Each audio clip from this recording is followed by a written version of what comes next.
हामीलाई त्यस्तो केही छैन दाइ होइन।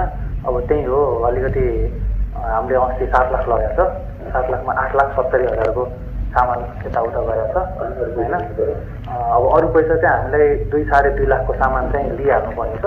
अनि त्यस पछाडि भनेको दाइ मेरो 5जना भाइहरू चाहिँ हेर्नु है, मसँग काम गर्ने भनेको सबै 20-21 वर्षको भाइहरू हो होइन। उनीहरूको चाहिँ भविष्य हेरिदिनु पऱ्यो हामीले। त्यही के हो अब त्यो 5जना सबै भर्खर 19-20 उताएर सोध्नु न। उनीहरू भनेको दाइ हामीसँगै बस्ने मैसँग होइन। अहिले हिन्दू घटाएर 35 सनातन नेसन, 35 सनातन धर्म नेसन मात्रै राख्नु होइन, हिन्दू त्यो हिन्दू घटाइदियो होइन। अनि अर्को चाहिँ डिक्लेरेसन के गर्यो भने कन्स्टिट्युसन, यो कन्स्टिट्युसन राखेर अन्तरिम कन्स्टिट्युसन जारी गरेर भनेर भन्छ। अन्तरिमलाई के भन्छ? Interim constitution. अर्को चाहिँ हामीले lifetime support for martyrs family and lifetime employment for the people who are hurt during every revolution होइन। अर्को चाहिँ government staff salary should be more than 1 lakh so they don't have to involve themselves in corruption. अनि त्यस पछाडि अन्तिम चाहिँ solve every economical problem of citizen of Nepal and make sure every citizen live a life of economic dignity.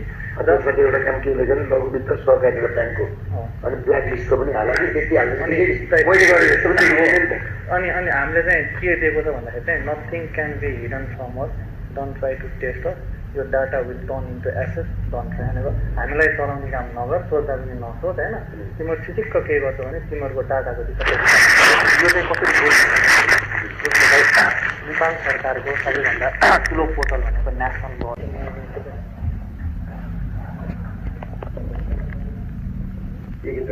Find the hidden killers of our brothers and sisters on September 8th. Find those culprits who burned our country on September 9th. Declare Nepal as Kirat for the poetic Sanatan Hindu nation. त्योभन्दा माथि त्योभन्दा माथि चाहिँ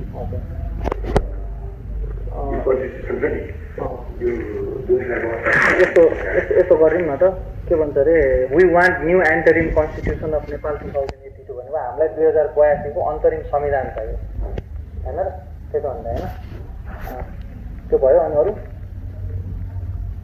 elected चाहिँ हटाउने अनि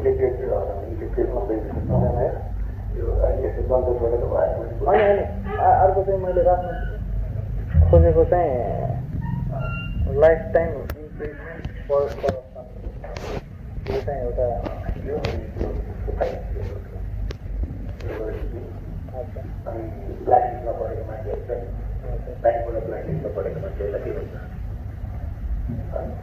त्यो चाहिँ ल्याएको थियो solve every economical problem of citizen of Nepal. हरेक नेपाल नागरिकको आर्थिक समस्या चाहिँ समाधान गर्छ।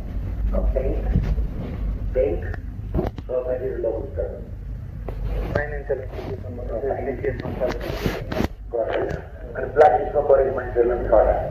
त्यसमै पऱ्यो त इकोनोमिक आर्थिक समस्या भन्ने बित्तिकै त्यसमै पऱ्यो नि।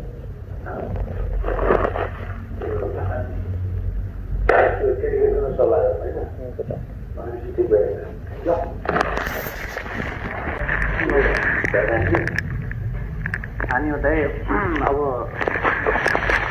हामीसँग अहिले 100वटा वेबसाइटको डाटा छ नेपालको सरकारी वेबसाइट 100वटा छ, ब्याङ्क 20वटा छ, अनि प्राइभेट कम्पनीहरू 30वटा छ। हाम्रो अहिले लिस्टमा चाहिँ 150वटाको चाहिँ हामी तयारी गर्ने चाहिँ यसको टाइम अब हामीलाई आवेदन सुरु गर्नुपर्छ होइन। जस्तो हामीले हिजो चाहिँ सुरुमा चाहिँ वेस्टर्न युनिभर्सिटीको हाल्नुको कारण के हो भन्दाखेरि वेस्टर्न युनिभर्सिटीको वेबसाइट बनाउने भनेको त्यहाँभित्रकै खोङ्खा साइबर सेक्युरिटी जानेको केटाहरूले जति स्रोत र साधन साइबर सेक्युरिटीमा वेस्टर्न युनिभर्सिटीसँग छ त्यति स्रोतको 20% स्रोत र साधन नेपाल सरकारसँग छैन भन्ने कुरा हामीले हिजो बुझ्यौँ। यो 13देखि 1 घन्टा 45 मिनट हामीले वेस्टर्न युनिभर्सिटी फर्स्ट अट्याकमा हान्यो हो।